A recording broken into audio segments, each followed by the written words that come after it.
Halo, selamat pagi, selamat sore, dan selamat siang bagi para siswa kelas 9 yang kemarin sudah kita belajar tentang apa itu kesebangunan ya. Dan hari ini sebelum kita masuk ke materi yang berikutnya, saya akan membahas tentang tugas kedua kalian yang beberapa waktu lalu kita bicara tentang kesebangunan segi empat ya. Jadi kesebangunan segi empat yang sudah dibahas di video sebelumnya, kalian menentukan benar atau salahnya gitu ya. Ini sebutkan benar atau salah pernyataan di bawah ini. Jadi di sini ada beberapa yang benar dan ada beberapa yang salah tentunya. Dalam artian di sini dia menyebutkan bahwa beberapa bangun itu sama bentuk atau sebangun gitu ya. Tapi itu nggak semuanya. Nah, mana aja yang nggak semuanya? Kita cek satu-satu ya. Yang pertama silahkan kalian cek di pekerjaan kalian sebelumnya yang sudah kalian tulis di buku. Beberapa sudah saya cek tapi ada beberapa yang keliru atas jawabannya. Mungkin saya nanti bisa menjelaskan kembali. Nah, yang pertama dulu, semua segi empat adalah sama bentuk. Sama bentuk itu berarti ada sebangun. Apakah benar bahwa semua segi empat itu sebangun? Itu ternyata salah. Pembuktiannya seperti apa? Lihat contoh. Segi empat itu ada persegi panjang, ada jajar genjang, ada trapesium.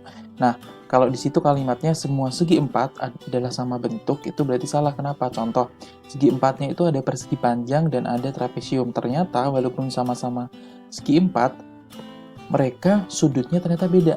Kalau persegi panjang itu 90 derajat semuanya, tapi segi empat trapesium itu sudutnya beda. Berarti tidak semua segi empat itu sebangun atau sama bentuk gitu ya. Yang kedua, semua persegi panjang adalah sebangun. Ternyata salah. Apa itu buktinya? Buktinya lihat, yang hijau ini dua-duanya adalah persegi panjang, tapi kenapa ini belum tentu sebangun ya? Karena lihat, walaupun semuanya sudutnya sama, ini 90 derajat, tapi kita lihat ukurannya harus sebanding 2:2. Ini malah 6:14 gitu, nggak bisa ya. 2:2, 6:14. Ini dari bentuknya itu udah nggak sebangun, apalagi ukurannya 2:2 atau 2/2, apakah sama 6/14? Beda. Maka dari itu sisi seletak tidak mempunyai perbandingan yang sama. Terus semua persegi adalah sebangun. Benar ya, jawabannya benar. Kita lihat, walaupun ukurannya beda, 3:5, 3:5, ternyata sama komponennya. Di sini berdirinya 3, ini berdirinya 5, berdirinya 3, berdirinya 5. Sama-sama 3:5. Dan sudutnya pasti sama dong kalau persegi ya. Maka dari itu dia bisa bilang semua jenis persegi pasti sebangun. Lalu, semua jajar genjang adalah sama bentuk. Ternyata salah, lihat. Dua jenis ini dia adalah jajar genjang. Ya, sama-sama jajar genjang, tapi ternyata komponen sudutnya berbeda. Yang sini 70, ini 45, itu pasti tidak sebangun. Berarti semua jajar genjang sama bentuk itu salah ya. Tidak semuanya. Semua belah ketupat adalah sebangun, ternyata salah juga. Contoh, belah ketupat itu adalah bangun datar segi 4, di mana dia mempunyai 4 sisi yang sama panjang, dengan sudutnya di sini adalah tidak 90 derajat. Dalam artian, walaupun ini sama-sama 4, ternyata sudutnya beda nih. Oh, berarti dia belum tentu sebangun, atau ini tidak sebangun, gitu ya.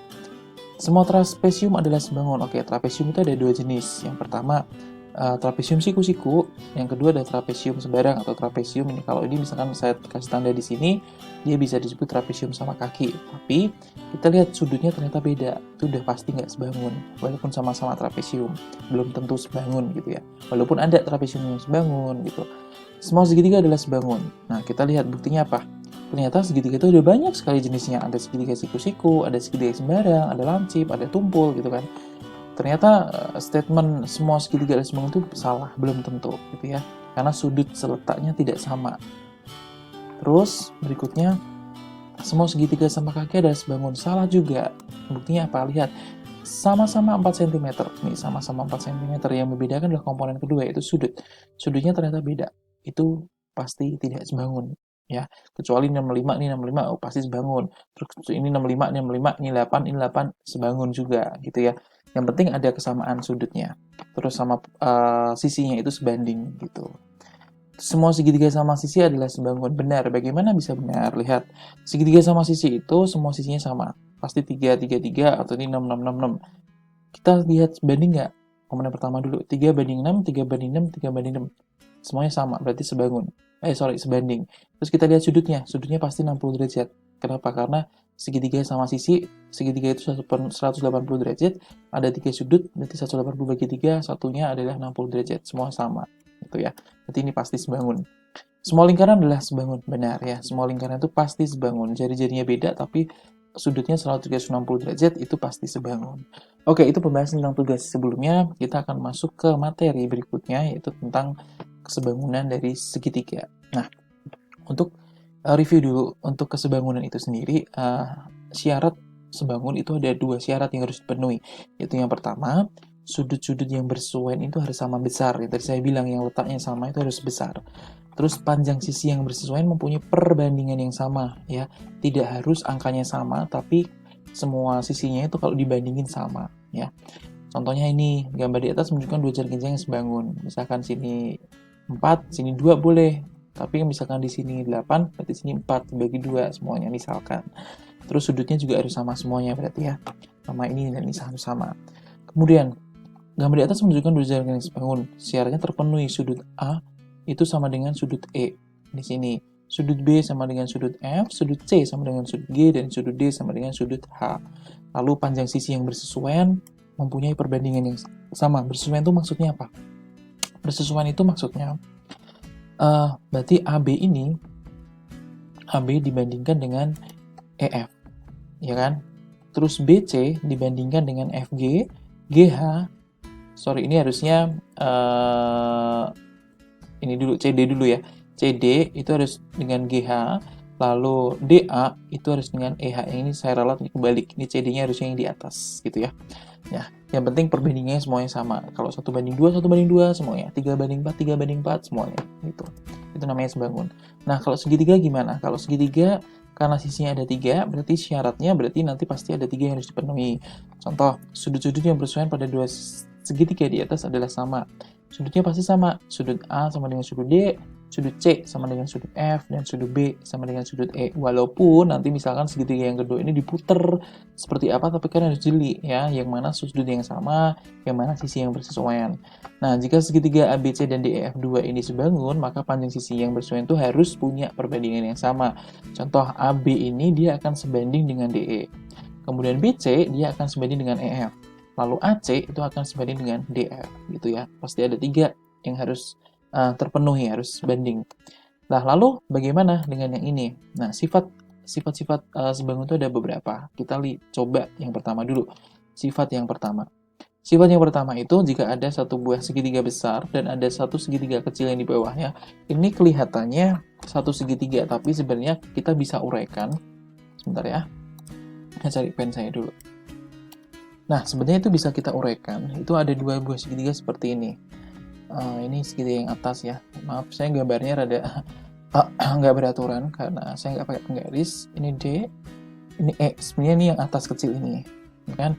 Terus yang gede itu sebenarnya seperti ini. Nah, ini misalkan yang gede A, yang gede. Nah, ini sini berarti ini A, ini B, dan di sini adalah C. Sebenarnya 2 segitiga ini, terus digabung, yang kecil ini dimasukkan ke sini, gitu kan. Terus perbandingannya bagaimana? AB, lihat yang AB itu yang ini ya. Ini dibandingannya dengan DE, ya kan. Terus AC itu yang gede, dibandingkannya dengan DC, yang kecil. AC itu yang kecil. Terus BC sama dengan EC. Mana? BC segini. Yang gede kan ini. Ini BC sama dengan EC. Atau yang segitiga kecil berarti yang ini. Gitu ya. Berarti gede kecil atau yang kecil dulu juga boleh. Gitu ya. Atau CD. CD ini dibandingkannya dengan CE. Terus AD dibandingkannya boleh dengan BE. Lalu DE dibandingkannya boleh AB minus DE. Nah, kita cek. Bingung ya? Kita cek gimana sih penggunaannya. Contoh, kalau misalkan saya ada segitiga seperti itu, ini mirip aja ya, yang lain tapi. Misalkan saya di sini ada 5, ini ada berapa ya? 7 misalkan. Kalau di sini 3, berarti di sini berapa? Misalkan X ini. Nah, berarti kalau ini karena sama-sama sisi miring, sama-sama sisi yang miringnya, jadi saya bisa bilang gini, 5/7 sama dengan 3/X ini. Terus dikali sila. Berarti 5 kali X, ya kan, sama dengan 7 kali 3, 21. Berarti X-nya yaitu 21 dibagi 5 atau berarti berapa ini? 4,2. Berarti seperti ini. Berarti X-nya di sini adalah 4,2. Nah, boleh nggak pakai cara yang gini? Perbandingan yang kalau ini, cara ini tadi, kiri banding kiri juga yang bawah, kanan atas banding kanan bawah, boleh. Tapi boleh juga pakai cara yang sebelah sini. Nah, bisa juga saya pakai cara yang kedua. Kalau tadi kan cara itu kiri dengan kiri, kanan dengan kanan. Nah, ini saya bisa, tadi pakai yang ini nih. Nah, sekarang pakai yang ini. Nah, contoh misalkan seperti ini ya, sama segitiganya. Ini misalkan ini 5, ini 7, ini 3, ini X. Nah, bisa nggak pakai cara yang gini? 5, aku tulis ya, 5 per 7 plus 5 atau 5 plus 7 berarti 12 sama dengan 3 yang kecil, 3 per segini berarti kanannya ada X-nya, berarti ini 3 plus X. Bisa juga, tinggal dikali silang, berarti 5, 3 plus X sama dengan 3 dikali 12. Ini dari sini. 5 kali 3, 15, tambah 5X sama dengan 36. Terus 5X sama dengan 36 kurangi 15 berarti 21. X-nya yaitu 4,2 sama. Ya, ini lebih panjang, tapi ya nggak apa-apa kalau mau pakai ini, yang jelas perbandingannya sama. Nah, bagaimana dengan model yang bawah seperti ini? Contoh, misalkan di sini tadi berapa? 5, ini 7, di sini misalkan 4, di sini X. Nah, hati-hati kalau yang diketahui atau yang dicari adalah yang bawah sini. Berarti caranya 5 per, jangan per 7 ya, tapi per 5 plus 7 segini, karena ini kan segitiga kecil tadi 5-nya. Ini segitiga gedenya alasnya kan. Berarti ini 5 per 12 sama dengan 4 per X. Kalau yang tengah nggak usah ditambahin. Lalu kali silang berarti jadinya 5X sama dengan 12 kali 4 berarti 48. Berarti X-nya 48 per 5 atau berapa? 58 per 5 berarti 9,6. Ini ya. Oh, berarti di bawahnya sini adalah 9,6. Intinya gitu. Kalau yang dicari yang sama-sama pinggir boleh langsung 5 per ini, 5 per ini sama dengan ini per ini. Tapi kalau yang dicari yang bawahnya harus 5 per semuanya sama dengan ini per bawah. Gitu ya. Itu kuncinya. Yang sering salah dan sering keliru adalah di situ. Lalu sifat yang kedua. Sifat yang kedua, contohnya, misal ini di sini ada segitiga siku-siku ya. Ini segitiga siku-siku. Lalu di sini ditarik garis sampai sini. Kemudian ini A, ini D, ini sebentar ya. Ini berarti B, ini C. Contoh. Kalau kita nyari AC kuadrat. Nah, kita mencari AC. Ini rumus pertama ya. AC kan daerah sini nih. Ini namanya, saya menamakannya rumus kembang api. Nah, AC, kalau kita mencari AC, ini hilang. Mencari AC kan di sini nih. Dari rule pertamanya AC, yaitu akar dari sini loncat ke sini. CD dikali dari sini lagi ulang jauh ke B. Berarti kali CB. Sorry, ada garisnya ya. Lalu kalau saya mau cari AB. AB itu yang ini. Saya mau cari ini, berarti dari sini saya loncat ke sini, ke pendeknya dulu.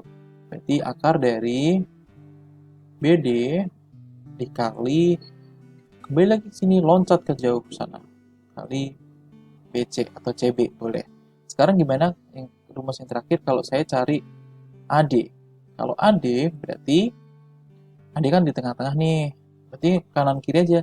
Belok kanan, berarti BD dikali dari sini belok kiri kali CD atau DC. Ini aja yang kalian harus tahu konsepnya. Gak usah dihafal, tapi yang penting kalian tahu arah jalannya. Silahkan diulang-ulang. Ini sifat kedua. Sifat ketiga, kalau ada segitiga seperti ini, nah lihat perbandingannya adalah ini segitiga yang pertama ya. A ini dia akan sebanding dengan E. Nah, makanya dia dibikin A per E. Kemudian B ini dia akan sama atau sebangun dengan seperti B per F. Lalu yang C dia akan sebangun juga dengan yang D, sebanding dengan C per D. Gitu ya.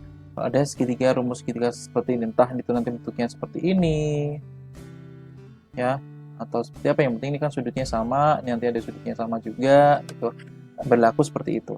Nah, sifat keempat. Nah, sifat keempat ini adalah sifat trapesium. Ini berlaku untuk trapesium, semua trapesium dan trapesium siku-siku. Nah, maksudnya apa? Di sini kita pelajari rumusnya dulu ya. Untuk mencari EF itu adalah di tengah sini. Berarti rumus EF itu jangan hafal rumus, tapi hafalin jalannya. CD dikali CD dikali AE, atas dikali bawah, terus ditambah AB kali DE, bawah kali atasnya. Nih, kita tulis di sini ya.